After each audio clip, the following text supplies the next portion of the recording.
What's going on, everybody, and welcome to another episode of Screen Time Continuum. I am Nick, and I am joined, as always, with Keelan. Hey, man, happy Sunday. Happy Sunday, brother. What's going on? How you feeling? Not too bad, not too bad. Looking forward to next weekend already.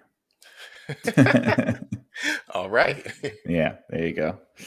Um, yeah, thanks, guys, so much for tuning in. We really appreciate it. I hope that you're having a wonderful evening or whenever you're checking us out. We very much appreciate you watching and hitting the like button and subscribing if you feel so inclined. I think we're at like 133 subs now. So we're climbing, we're making progress, and we thank you so much. Can't do it without you guys. So thanks again. Tonight, we're going to be talking about a movie on Amazon Prime called When the Screaming Starts. And this movie came out, it says it came out in 2021, but then Amazon has it for 2022. There might have been some in between something going on there, a delay or something like that. But it was directed by Connor Borrow, and it's written by Connor Borrow and Ed Hartland. And it stars Yasin Zaitz Atur, Catherine Bennett Fox, and Lee Nicholas Harris. And the synopsis for this one is when Norman Graysmith is invited into the home of an aspiring serial killer, Aidan Mendel, he believes that he has the subject for a documentary that will make his career. And this movie is it's a British movie. It's kind of a mix between, I don't know, like What We Do in the Dark and The Office, maybe, with a little bit of, that classic British humor that you're interested in. And let's see, is there anything else that I needed for the pedigree? I think that's it. Keelan, let's get your first impressions about this movie. What did you think? I liked it. The moment I understood what was going on, I love the TV shows that are like this. I still haven't gotten a chance to see What We Do in the Shadows, the movie. But I get the notion that this is a softer version of what that would be. And I enjoy. I thought it was pretty good. I'm not head over heels about it. I will probably tell a few people about it, but yeah, I'm down to talk about it. But I liked it. Yeah. I laughed, I questioned, I laughed a few more times. I said why, which is usually the best thing to do in a comedy is when you start questioning what the fuck is what's going on here. That's how you Mm. know it's funny. Um, or at least it's wild enough to keep your attention. Either way, I actually I had a little bit of fun watching this one. Yeah. I think that that's fair. I think I felt the same way. I don't know if I'd say, I think I agree with you. I don't think I'd say I'm head over heels about it. Mhm. This movie is stupid, but in a funny way. Right. And then it takes a very strange turn that I did not see coming, to be honest. I Um, don't I don't think they saw it coming until they were shooting and was like, oh, we just struck gold. yeah, yeah. It takes a really heavy turn towards the last third of the movie. That sort of, yeah, we'll talk about it, but it wasn't terrible. It was just I think that there were some of the things that were sort of felt a little bit underdeveloped. Maybe somebody with a punchier comedy could have done a little bit better. The comedy is very dry and very British. So if you're into that thing, that's a plus, but I feel like it could have been teased out a little bit more. Especially with the mockumentary style. It lends itself to more talking heads and a lot more comedy moments that I thought could have happened, but I still laughed a lot. Mhm. And yeah, it's not an amazing movie, but it certainly surprised me towards the end of it. That's for sure. With you saying that, this is one of those I could see this fall, and it's so weird. I guess this is just how we feel when some of these British films and stuff come over here. I could see this getting a cult following. Mm-hmm. I could see there being people who just unexplainably are in love with this movie because there are elements that is like, wait, that's not usually the direction they would go with that moment right there. Um, and I think that is like the real, or at least in American cinema, but I think that's the real gem of this movie. Like the real gold is when they give you a couple of those, like, oh yeah, hey, you remember how usually in a movie you'll see this? Well, we did it this way. Mm-hmm.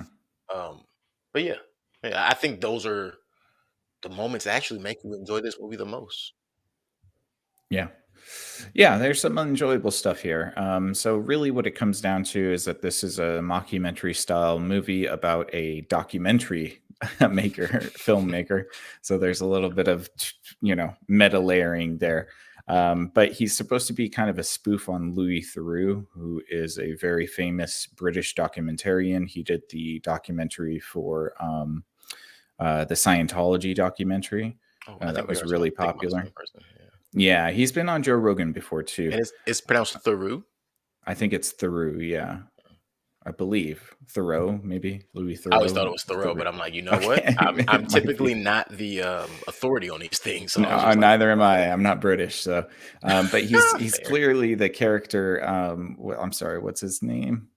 Um, his name is Aiden. Norman, Oh, Norman. Norman. the Yeah, the filmmaker. The documentarian. filmmaker. Yeah, Yeah. he's definitely inspired by Louis Theroux, and so he's setting out to follow the story of Aiden, who he has pinpointed as a potential future serial killer, because his whole idea is that he wants to be the guy that gets the serial killer before he becomes a serial killer, because everybody always talks about the serial killer after he's Post. done the Yeah. deed. After the crime. After the crime. Idiot. So he sets off to go meet with Aiden. And where do you want to pick up here? It's kind of just the introductory to the movie and the characters, and Yeah. Aiden's got a girlfriend, and yeah. Right. Well, we start with the run through of the bloodbath massacres of the news stories, which at first is a little like, wait, so okay, it already happened, and it's like, no, it hasn't happened. Here you go. Um, and as you said, Norman's looking for his first or his next documentary, a killer's origin story.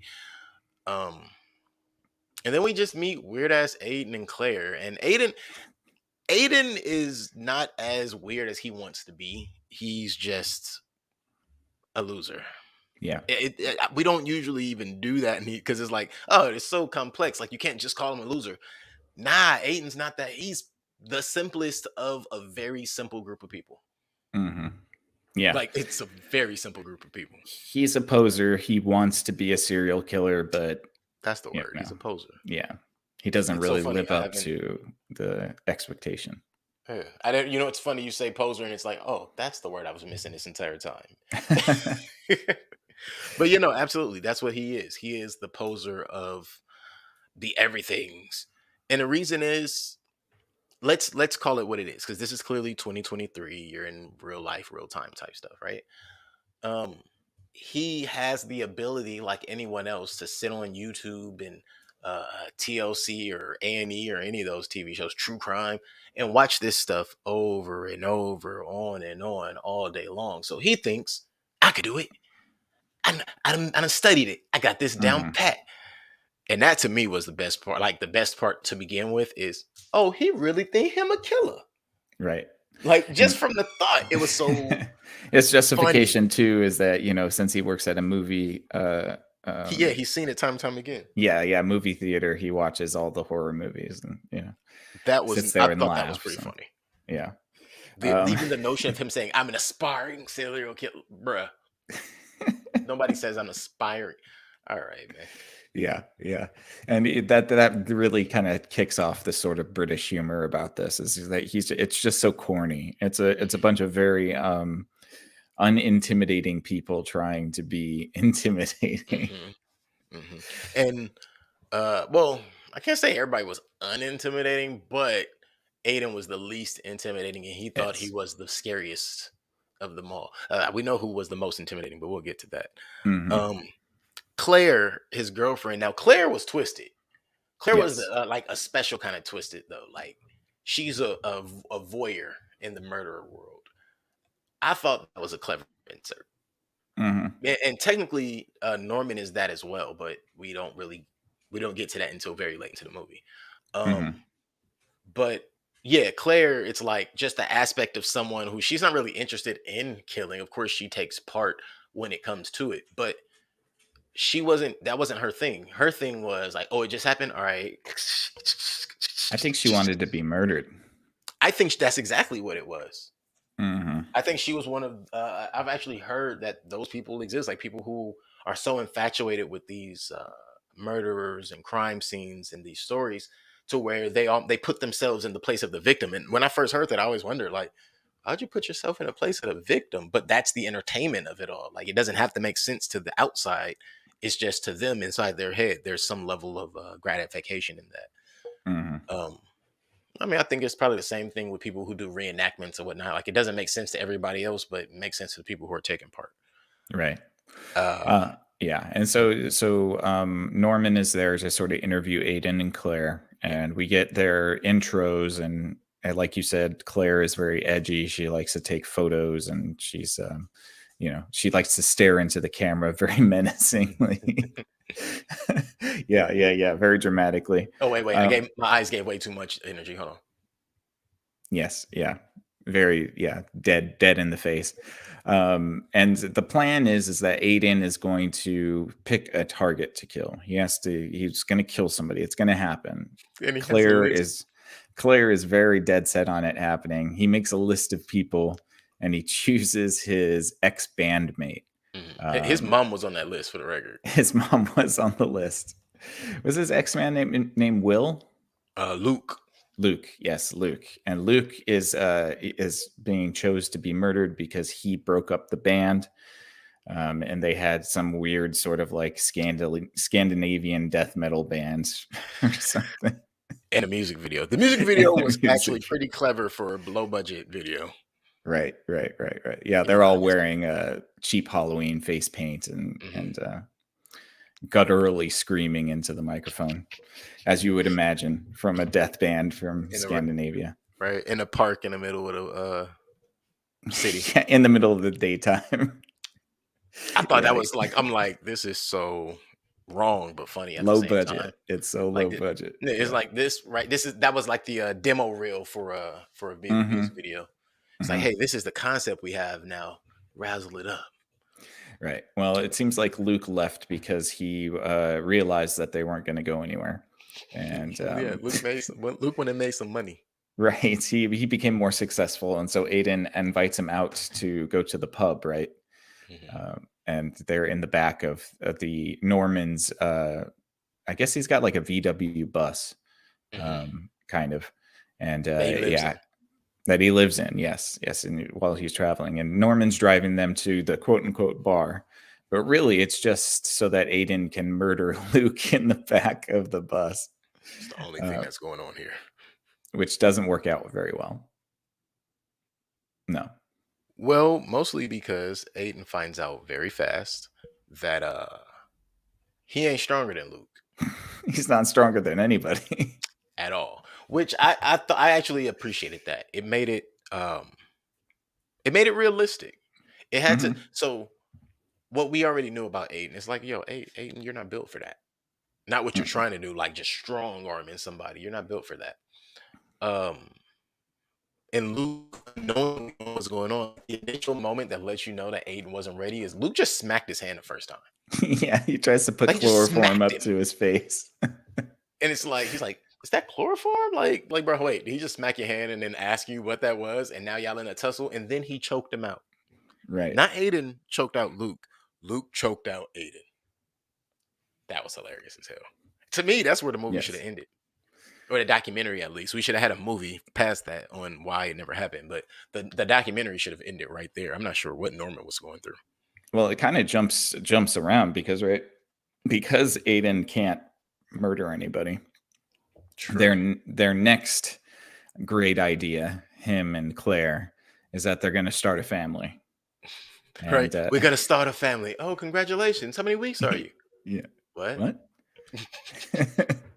No, I wish not we had a family how like old they were.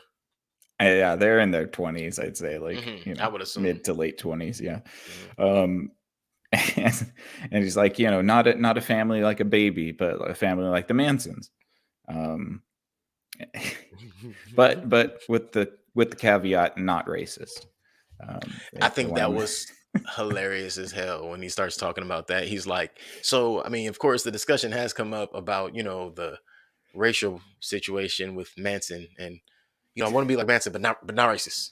Not racist. I was like, Thanks. You know what? Fine. Right, I want it right. to be Yeah. like that was unnecessary, but it was like, you know what? No, it was necessary.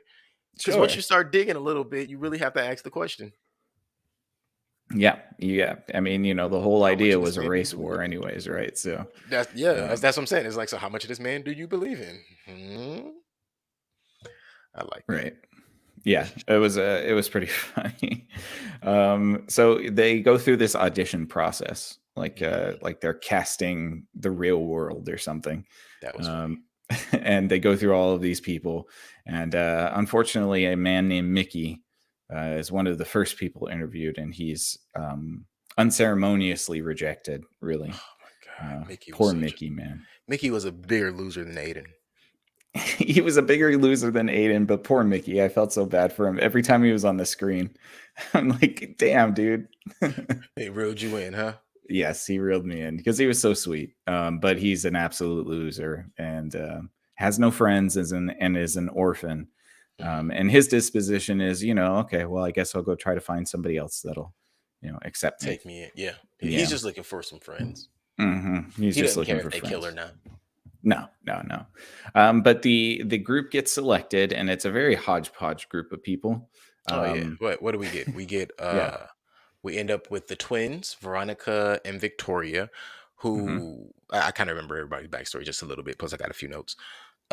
They were sheltered by their parents. They think their parents are assholes because they're just spoiled kids. Hmm. Then you end up with Jack, who is an ex-con who really just wants to be able to get away with murder again, but he sells fish as a street vendor, a very Yes. bad street vendor, but he actually has clientele and he doesn't realize that he could actually have a successful business. But hey, um, he's looking for some fun. Hmm. Who else do we end up with? Masood. Masood Masood. really he just wants to do yoga, but he's down for He whatever. just he was just wanted to do yoga. Right? But I Poor appreciate that Masood. Masood was down for whatever. Like he's a good friend. He Yeah. decided this was his friend group, and whatever they did, he was like, I don't know what the hell's going on, but no, we ain't going to a yoga retreat. Mm. And I'm shout gonna out, make it's some one of the money. first movies I've ever seen a a Persian person as the Mhm. actor, just being a Persian person, not Yeah, he acting as wasn't like something else. faking as something else. Yeah, you're right. Yeah. And he spoke Farsi, very little English. Hmm. Um, and then we get Amy, which Amy might have been my favorite part of the family, but we'll get to that. She's the real Um, trouble. Yeah, and that's exactly what I was about to say. I'm like, we get to Amy, and Amy, from the moment she gets on the screen, actually before Amy comes on the screen, because we hear her walking up the stairs and we see their faces. So before we even see Amy, we know that she's going to be a force to be reckoned with. Hmm. And then we see Amy, and we're like, oh, okay, red hair, pale skin, dark clothes. She fits the profile. Yeah. Yeah. Looks like a vampire. Hmm. Yeah.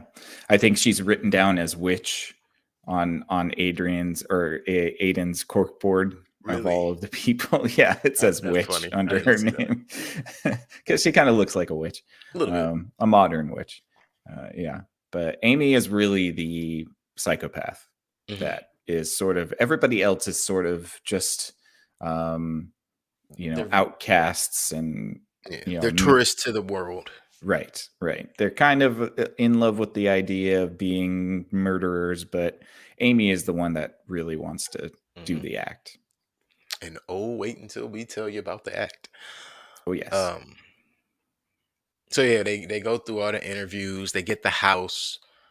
Uh they meet at his house initially. Oh, actually, so first we meet Amy and we find out that Amy has a huge manor, which I immediately was like, oh, she's a rich kid.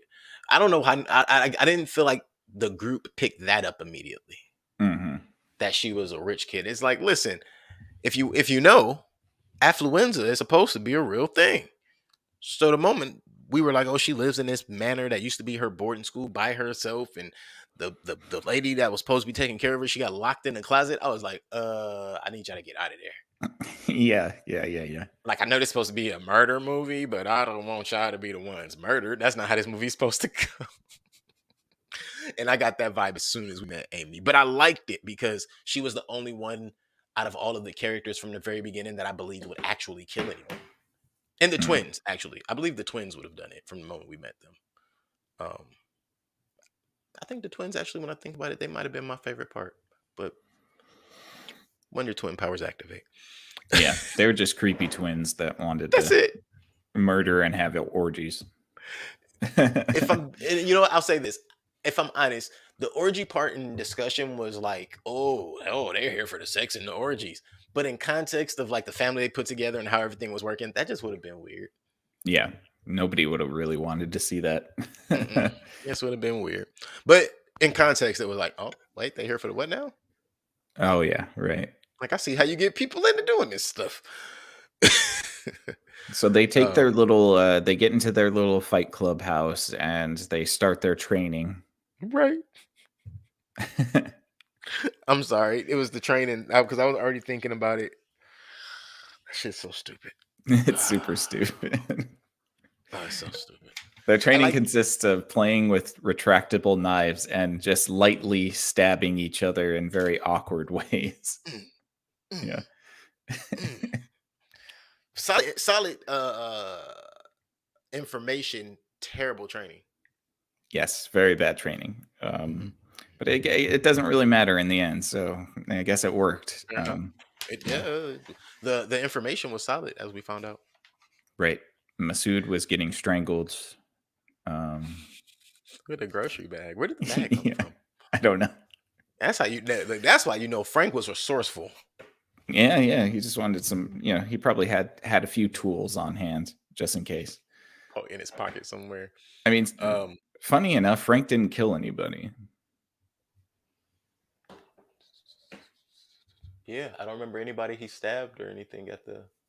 Nope. He didn't kill anybody. Only the women were. Oh, through the whole movie. Yeah. Well, to the end. Huh. It's a fair point to point out because we know Masood didn't kill anybody. Mm-hmm. Okay, wait. Before we catalog who Right. did, We'll didn't get there. kill. We'll get there.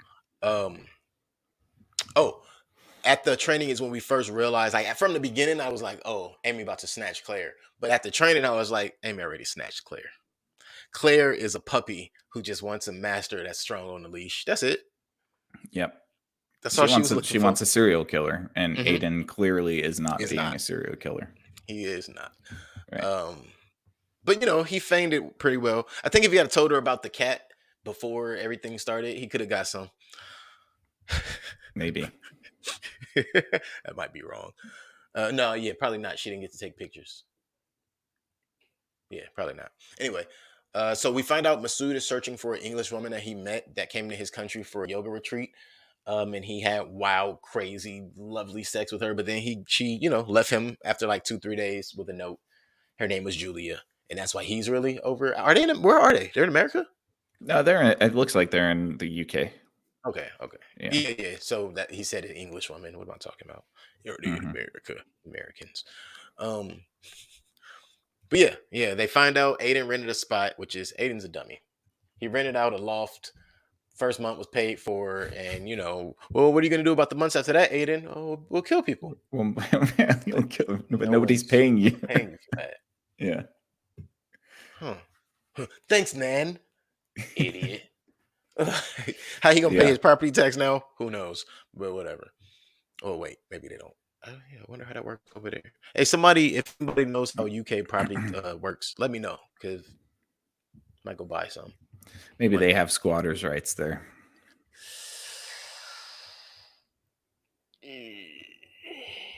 Backing up off of that one. Long all right. Right. There we go. So Jack isn't the brightest, and he gets caught as they are staking out the house of the person they're going to kill. But Amy has a backup plan, and we don't see the backup plan, but we know she has a backup plan.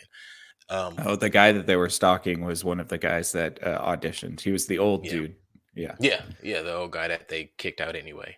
And why do you want to join us? Well, I've taken some French classes, and that was hilarious. I did some cooking classes, but I haven't. I think he would have been a good one to take in. Yeah, right. Yeah.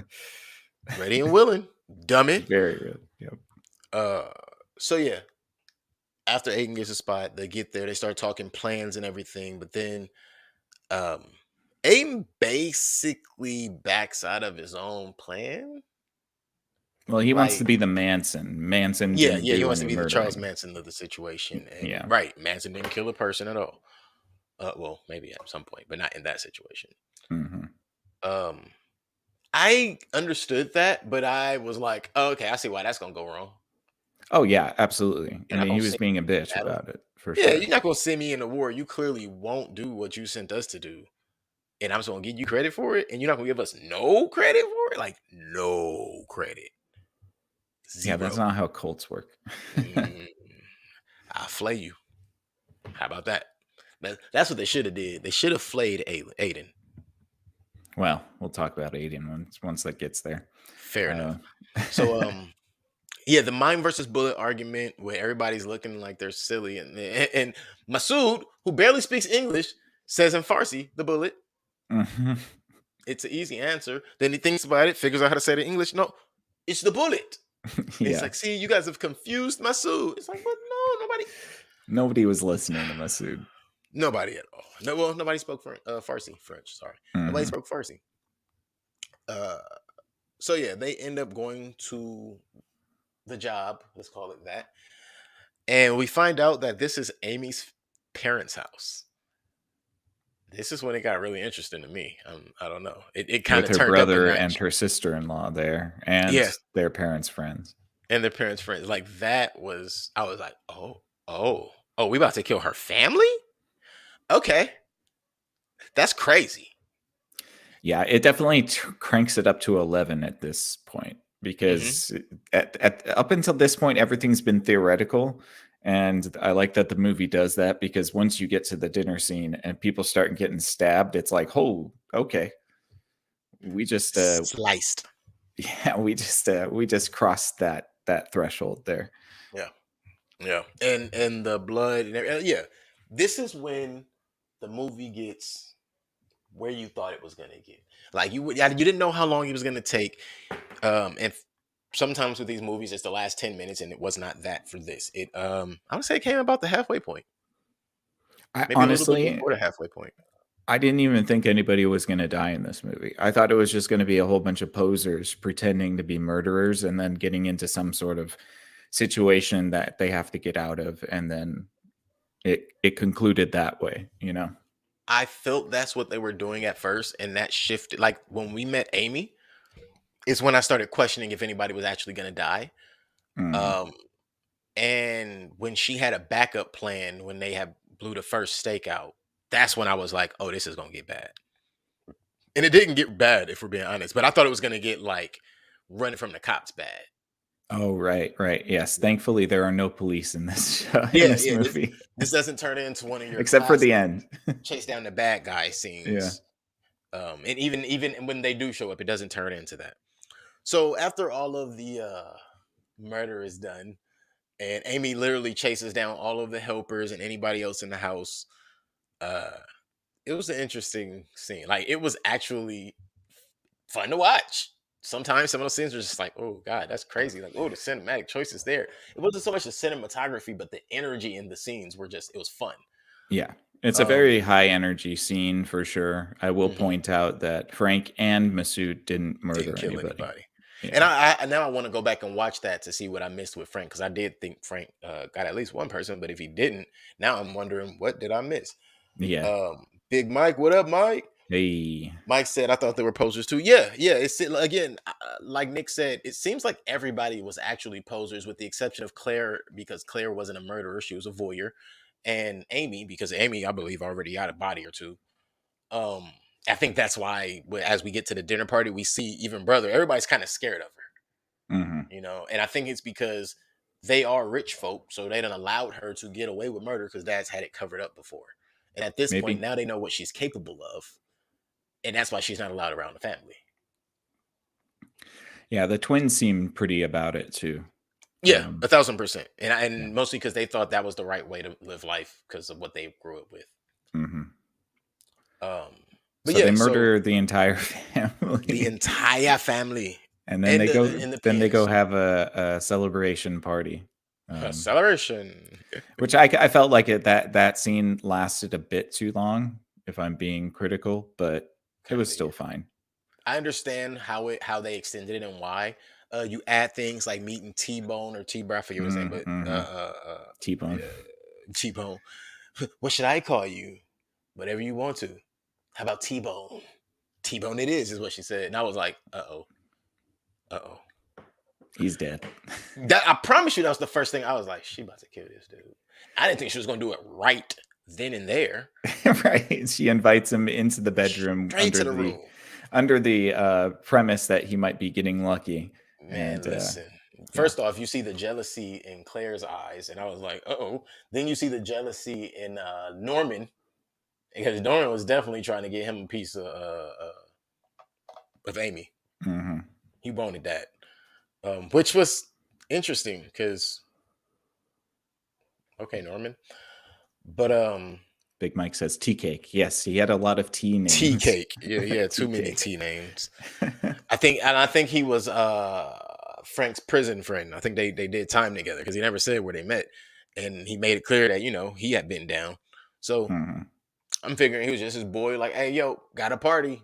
It's a cool enough party for us to be at. Our type of people. T-Bone did not seem like he was down with all the blood. I'm just gonna call it out.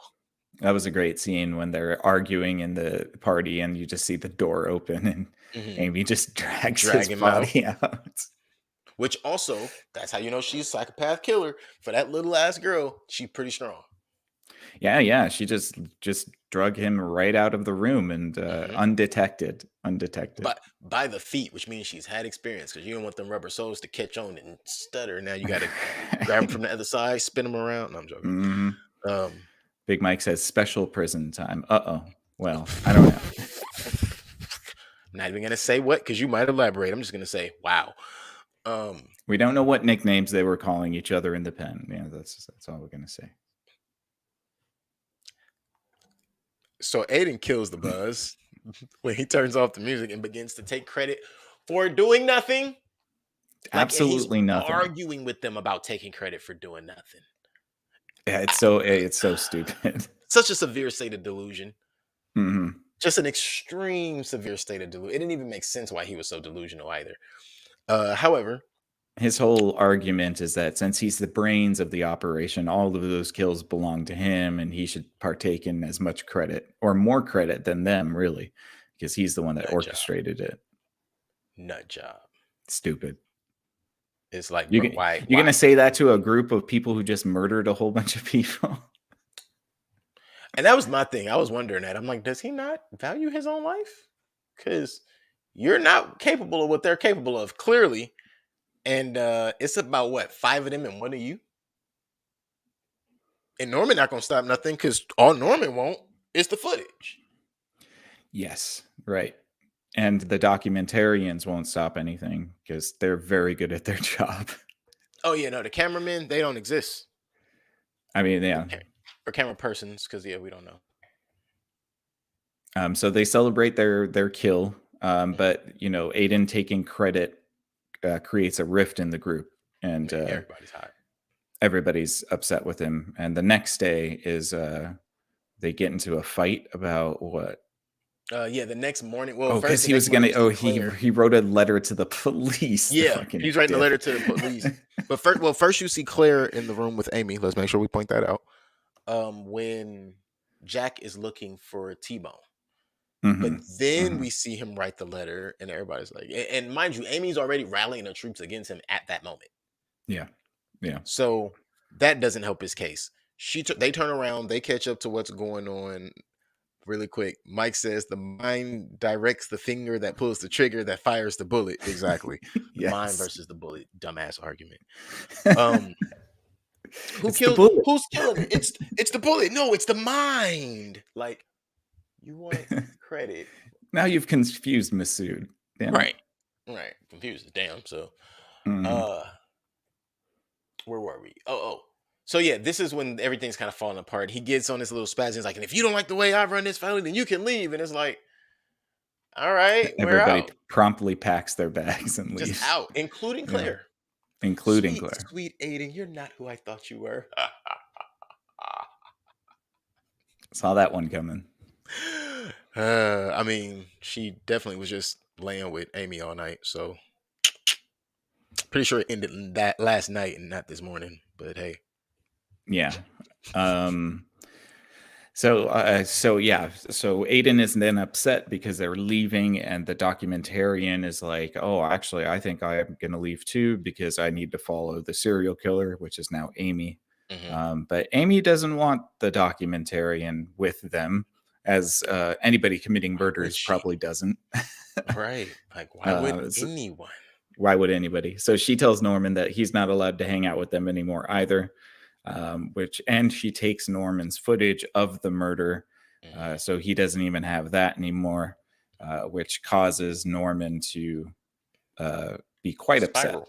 spiral a little bit, yeah, quite a bit. Aiden decides that he's going to go home, and that's what he does, right? He doesn't do. We never see him go home. We saw him go straight to Mickey's. Oh, We that's right, that's never right, see him yeah. go home. He's hanging out with Mickey. Oh, Mickey, what a sweetheart. Mickey takes him in like a good man would because he's not a bitter, hateful person, and he's fattening him up on biscuits to Mhm. help soothe his broken heart. He like seems to like the cakes though. Yeah, I always say there's nothing a biscuit can't heal. Man, listen. If there's something that was very obvious, Mickey too. I think Mickey would have followed through. That dude was Mickey disturbing. would have done whatever. He was just down Yeah, with what he just as long wanted as he people had that friends. cared about him. Yeah, Yeah. if once Mickey got friends, he would have been down. It wouldn't have mattered. Hmm. But they cast him to the side, so now Aiden has somebody to run to in his time of despair. Right. Somebody to feed him biscuits and cake. Right. Norman is spiraling because his footage is lost and he's now doesn't have anybody to film and it's been all for naught. Mhm. But he decides that screw that, he's going to go get his footage back. I mean, it was taken from him strong arm. What my question in this situation, when they came to take the footage, I thought Norman was gonna kind of sack up in that moment, you know, Hmm. because what else would he have to sack up for? I mean, Aiden had nothing to sack up for. He was running from what he had created in itself, so we knew that wasn't gonna come from him. Yeah. Um, but yeah, the question for me was why didn't Norman fight harder for his footage? Because that's his life, that's his baby right there. But yeah, we'll get to I that. mean, he did have knives to his neck and he was just facing three women that did just murder somebody the day before. So, Yeah, he literally watched them murder in amazement. yes. Pretty So sure he had a maybe chubby standing in that corner. maybe he did.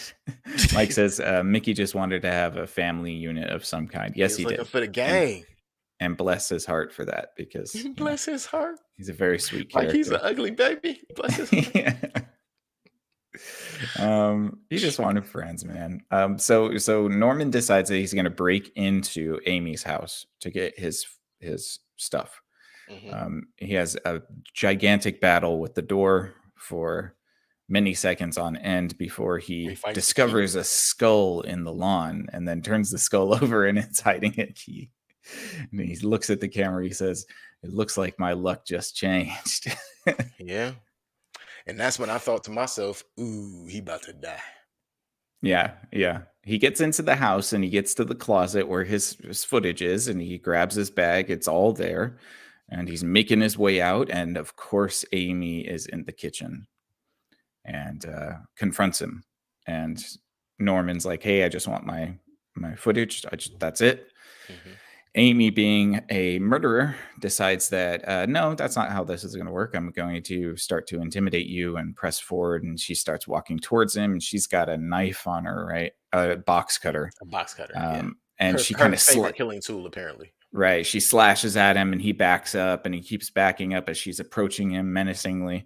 And Mhm. then all of a sudden, Norman grabs a fork from the kitchen counter and stabs Amy in the eyeball. One of them big long barbecuing forks. I don't know what those are Yes. called. Yes, I guess yes, they're just called yeah, forks. fork, yeah. Stabs her right in the Two eye, prong fork. and murders her. And then Right. Murdered her through this the is where brain. the movie kind of was like, I sat there and was like, "Oh, this is what we're doing." This is what Okay. we came for. Yeah. This is when to me, this is the documentary. This is what Mhm. Norman came for. And it made to be before we finish it out, it made perfect sense.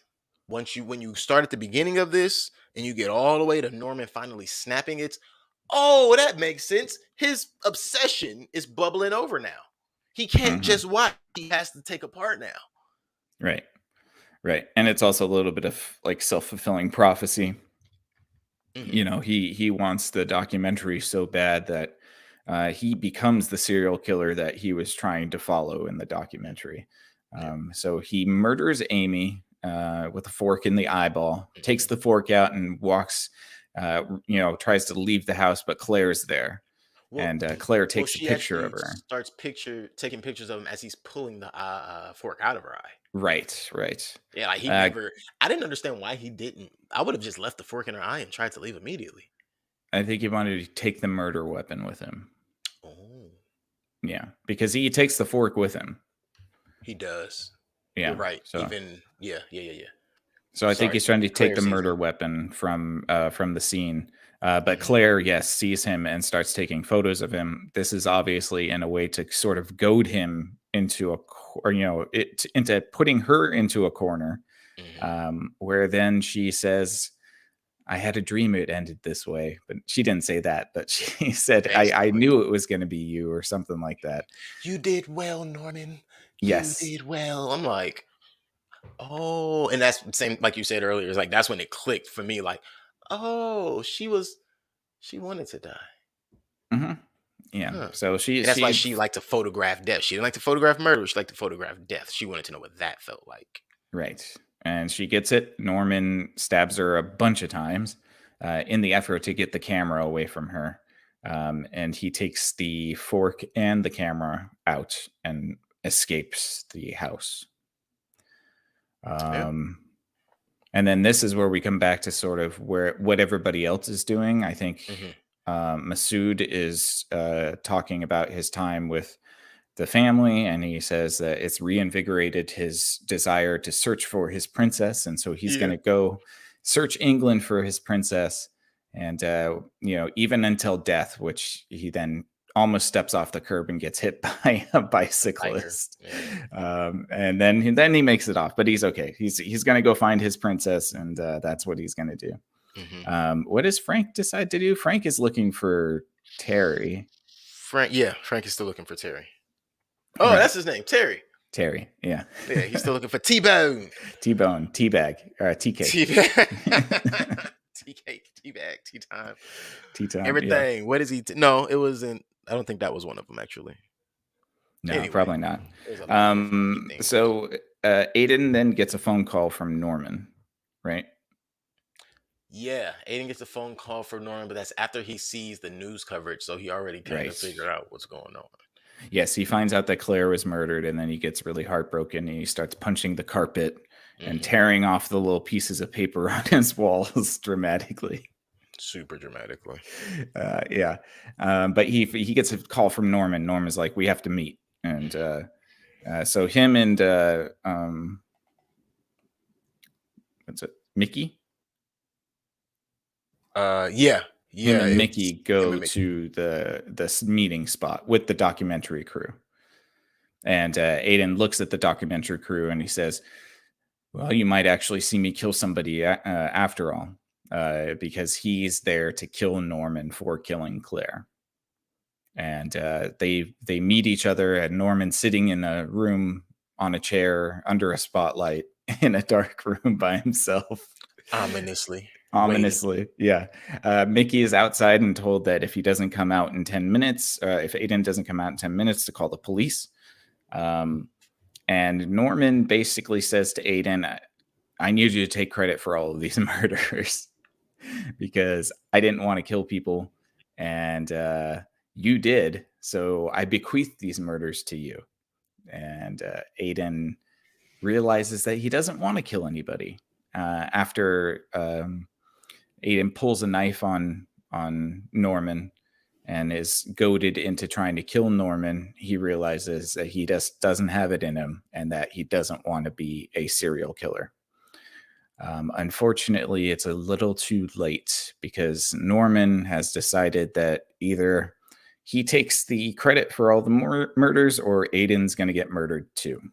And that's what happens. They have a scuffle, they fight. Aiden runs away into an alleyway, and Norman catches up with him and sneaks up on him first and stabs him, and then he immobilizes him, and then he slits his throat like Aiden said that he should have in the training. I'm confused on how he really snuck up on him, but yeah, I like that he took all of Aiden's advice on the training. Right. And so Aiden dies. The main character of this movie just gets murdered. But now let's keep in mind, he gets murdered. And remember, his whole thing was the victim doesn't get remembered. The serial killer does. Right. Not only does Aiden not get remembered, he dies as the unnamed man. Right. That shit was funny. Like, wait, the unnamed man? Like, he's the main kid. Oh, snap. And that's where that old, like, British tragedy comes into play, right?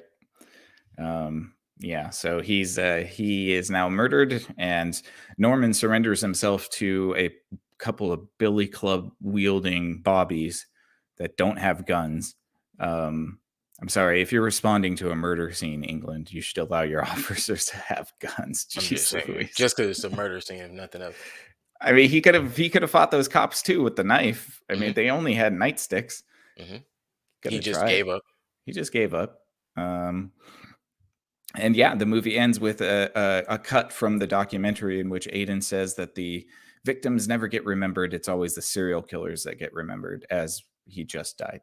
So that ties up the tragedy and the irony and all of that good dark British humor that makes you want to kill yourself and also laugh at the same time.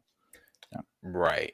It's funny because what they credit, how many was it? 14 kills? For the family, which was like 7. I think they put it down. But I'm just thinking what they said on the news. I think they said 14. Oh, right. But they credit Norman with all the kills, and they found his name and all that because with him being a filmmaker, it was like, oh, okay, we know who this dude is. But it's like you don't get the full story. Like, to me, it would have been great if they had got the full story of like, oh, he recorded these people committing murder, and then it bubbles over, and then, you know what I mean? It could be like the Manson thing where they blame him for coaxing those people into murdering people for him on camera. I think that's probably what they would really end up doing. But just if they had went deeper. Right. Nice. Okay, 14. Thank you, Mike. Big Mike says 14. Yeah. And he also says teriyaki. That was another nickname. Oh, God. That Terry had. But yeah, I think that would have been, that was already funny the way they just kind of dropped it in there and make you think about it. But I think that would have also lent to the comedy. And that's the end of the movie, guys. That's it. Wait, did we talk about the twins moving home? Oh, the twins do move home. Yes. Yeah, twins move home. They murdered their parents. Jack turns his name to Dave, but he runs the same stand. Masood fucked up. Masood found Julia, or Julia found him on Facebook. She laughs like a camel, he says. She does. And she's clingy, he says. She is. And she doesn't speak Farsi. Uh-oh. That's the big problem, right? That makes it a little funnier. So Masood's trying to figure out how to get out of that situation. Right. Be careful what you wish for. Yeah. I mean, he knows how to get out of it. He does, but he's not the type of guy. He just got escorted on a murder murder tour. He was just trying to do yoga. Yeah. He really was. But yeah, no, that's the gist of it. I mean, Big Mike says Masood really fucked up. He really fucked up. I mean, he could have. Well, he's alive though, so he ain't fucked up that bad. He could have stayed in Iran. Was it Iran he was from? Mm-hmm. Okay. Yeah, he definitely could have stayed anywhere but where he ended up. Because, sorry, buddy. I'm gonna pray for that fella. Yeah. All right. Well, I think that's it, man. Do you have anything else you wanted to add? No, nothing really to add. Again, I enjoyed this. It was fun. Not sure how I'm going with the rating, but it was fun. Yeah, I think it was decently fun as well. It's not the best movie in the world.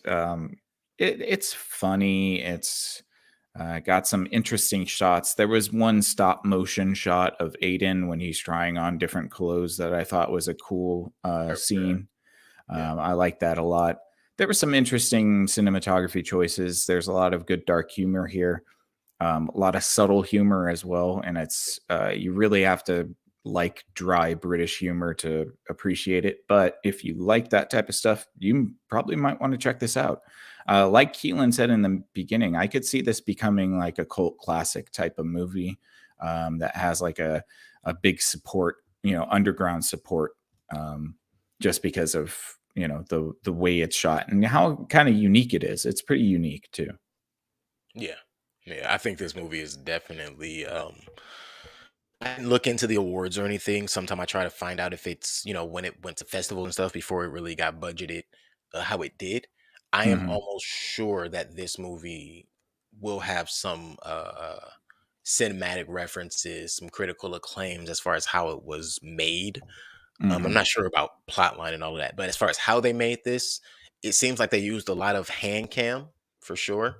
But Yes, a they lot of wanted to hand give cam. you that feel of the office and stuff like we said before, kind of like that mockumentary style. Yeah, Yes. that's what it Hmm. is. But because of that, and I think they did it very well. In fact, I think one of the best looking scenes or shots is one of the most unnecessary shots, but I'm sure it translates well to those who are looking for certain things in a film. The scene where Norman cuts what's his name? Aiden's throat. Hmm. He slices his throat. It's a pretty good shot. Yeah. But to me, it stands outside of the rest of the cinematic choices for the film, and I think it was there just to show, hey, we could have did this, we just didn't. Yeah. Yeah, there's a lot of experimentation too. It's an indie flick, so yeah, you're gonna get a mixed bag of techniques and stuff like that, which Mhm. you do get here. All right, ratings. Do you want to go first? Do you want me to go first? What do you want to do? I don't mind going first. Go ahead. I did like it. Like I said, interesting movie. I wouldn't mind telling somebody to check it out. Laughed, had fun.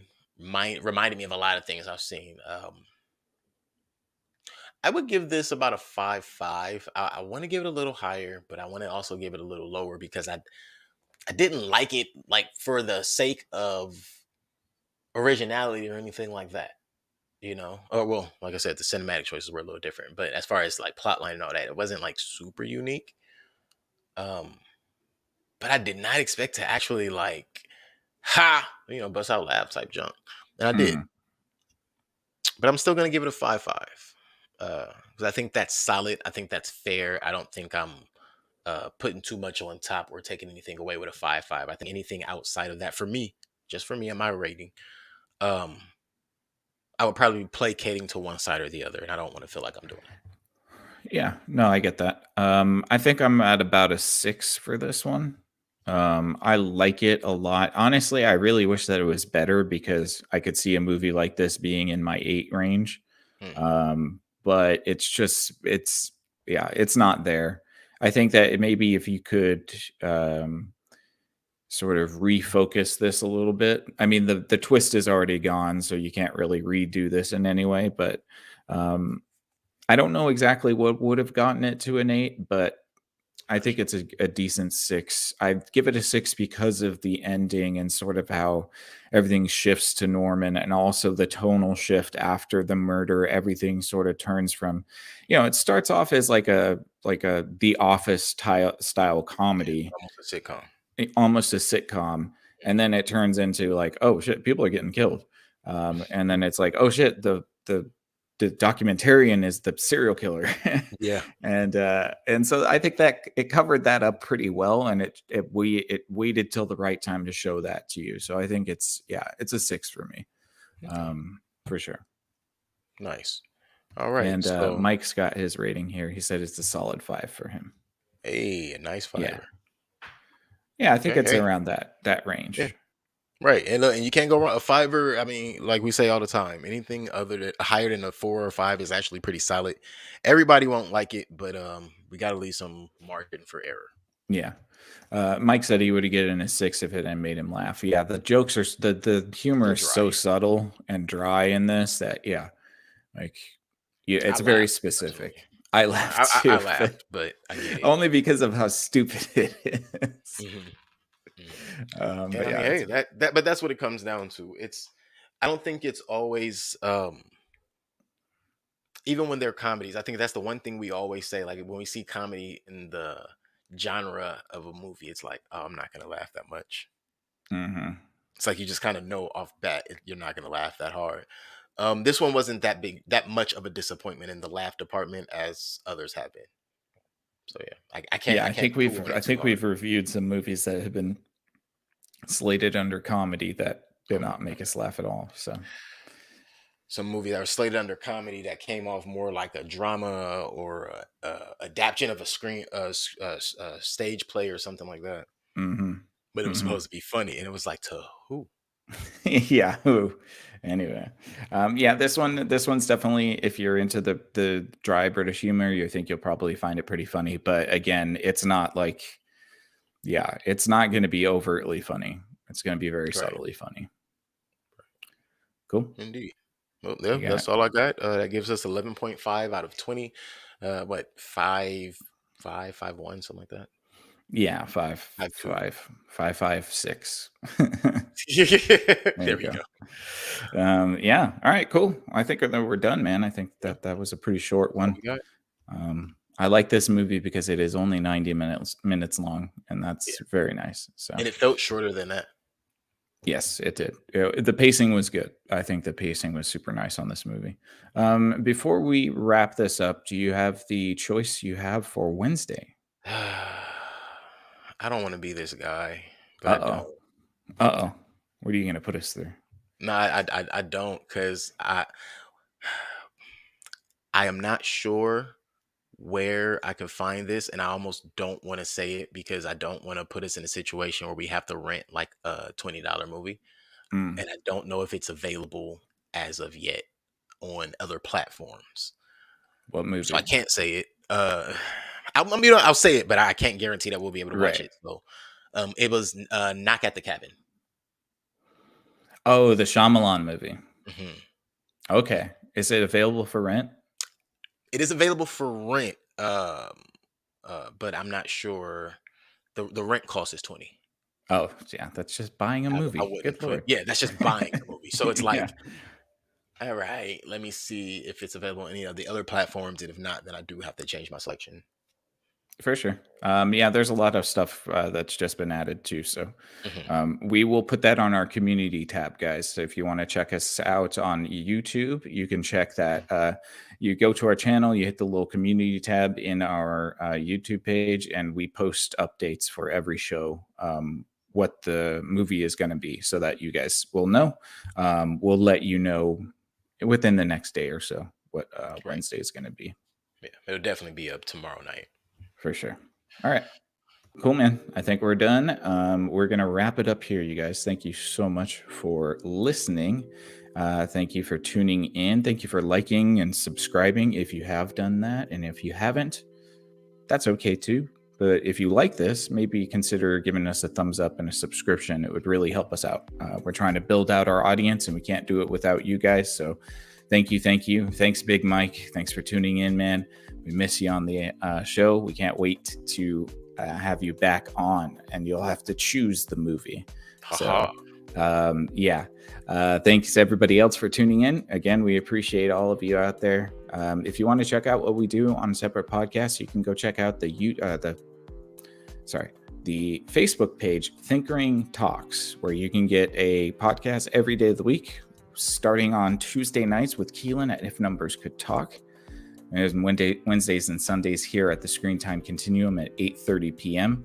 Then you're going to go over to Twitch on Thursdays and check out Dijon at Strawberries and Coffee and Big Mike at King_of_Ilion. Friday nights is Exofathom at 8 p.m. Saturday mornings with Keelan and Bobby at This Married Moment between 10 a.m. and noon. And then Sundays, you're right back here, 8:30 p.m. at Screen Time Continuum. You already know. Cool. Anything else, man? No, I mean, I appreciate everybody for hanging out. Like, share, subscribe, comment, tell your friends, and we'll see you guys next show. Yes, Or absolutely. we'll read your comments next show. You'll see us next show. There you go. For Screen Time Continuum, I'm Nick. And I am Keelan. Good night. So many movies out here.